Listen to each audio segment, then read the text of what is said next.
Good morning, good afternoon, good evening, wherever you are in this world. Thank you for listening. I'm John Paulus, and this is Life's Potluck Buffet. Oh, I really liked that sting. Oh, would you look at me using all of this production jargon? Who is this? Well, I guess I am a producer, aren't I? Huh. I'll have to think about that.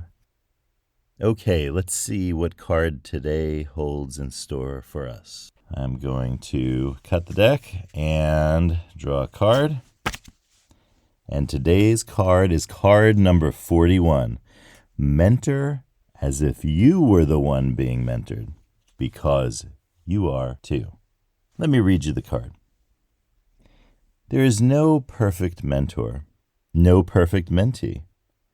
There is only one litmus test for a good mentoring relationship, that the mentoring is done with the care of both persons involved. Talk about a mentoring relationship that involved mutual care, or talk about one that did not.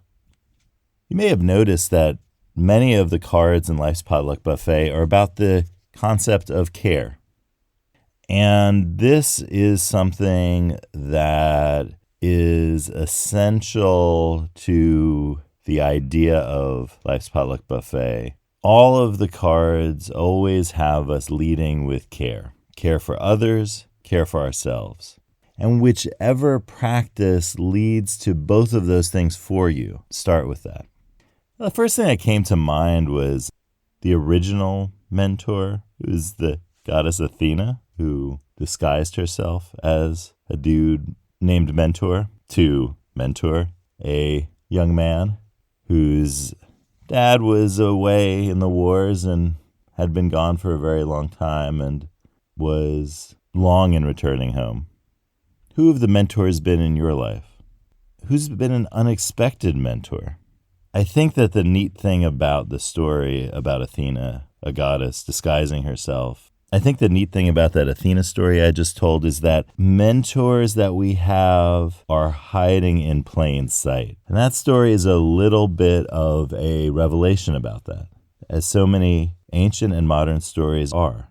You know, you think about Dickens' novel Great Expectations. Okay, before I go into this story, I realize that I should give a spoiler alert that if you haven't read Great Expectations by Charles Dickens, then you're not going to want to hear the plot twist of the novel revealed. And if you don't want to hear the plot twist of the novel revealed, then skip ahead in this episode, or just close the window right now and move on to some other video. There are lots of good ones, millions of them. The person that Pip, the main character, had as a benefactor was not the person, the rich lady who you might have thought it was. It was an incarcerated person who Pip had helped out, and that person remembered. Mentoring and patronage and benefaction are all hiding in plain sight, are all things that sometimes we see, and it is clear, and for many of us, we've had people in our lives who we recognize as mentors. We might give a retirement speech for them.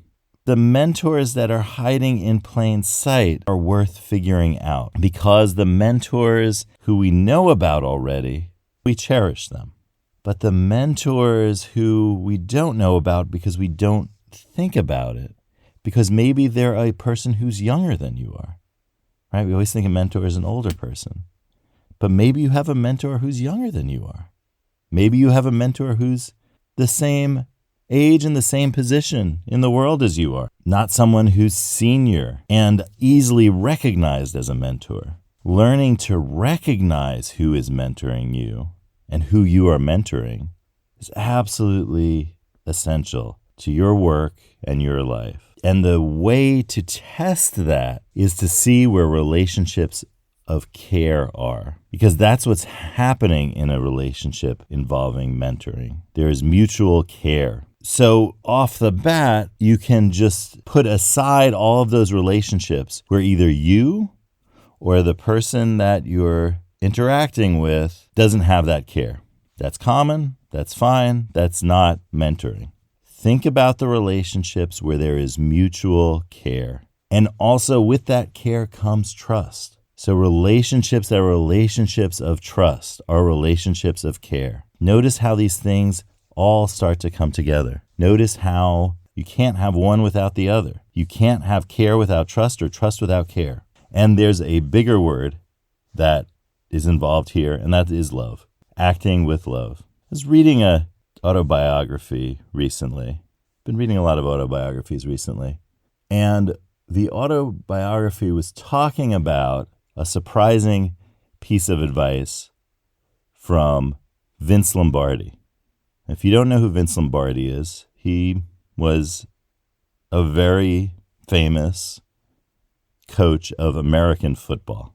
And hearing that, you imagine that his worldview is going to be something really macho, because those are the stereotypes that we have set out for ourselves. And this is what I'm talking about mentoring, in terms of breaking through those stereotypes, because we have a stereotype of mentoring which does not line up with the realities. It's as though we're unaware, like Pip in Great Expectations, of who the real benefactor is for his life. So Vince Lombardi's having dinner with this person, and this person says, well, what is it that makes football teams successful? And in no uncertain terms, Vince Lombardi said it was one thing: love. He said that those football players need to love each other. They need to know that if they miss that block, that their buddy is going to have their leg broken. They need to be looking out for each other, and they need to care for each other. But that one word that Vince Lombardi said was the key to it all, was love. I find it to be so wonderful and amazing, and I should have expected it, because I know that that is what makes a difference in the world, in our relationships, in our work, in our lives. And someone who is as wise as Vince Lombardi was knows too. And I should have realized that. But I didn't know Vince Lombardi well enough to know. All of the stereotypes about what a tough football coach says. You know, all of these, they call you by your last name, maybe. Now, Vince Lombardi didn't. I'm reading a sort of autobiographical work by him right now. So today, when we're thinking about mentoring, understand that the mentoring relationship is one of love, of care for another person that you're working with, another person that you know, and understand that by operating that way and having it be mutual and understanding that that person is mentoring you too. It's not a hierarchical relationship where you are the goddess and the other person is the mere mortal. You can both be goddesses, you can both be mortals, but there's the opportunity there for mutual care, and that is the key. So in the same way that Vince Lombardi went out there and won those Super Bowls, get out there today and win your own Super Bowl of mentoring. If you enjoyed this episode, please give it a like, subscribe, or head to lifespotluck.com to learn more about Life's Potluck Buffet. I hope you have a great day and go out there and get them.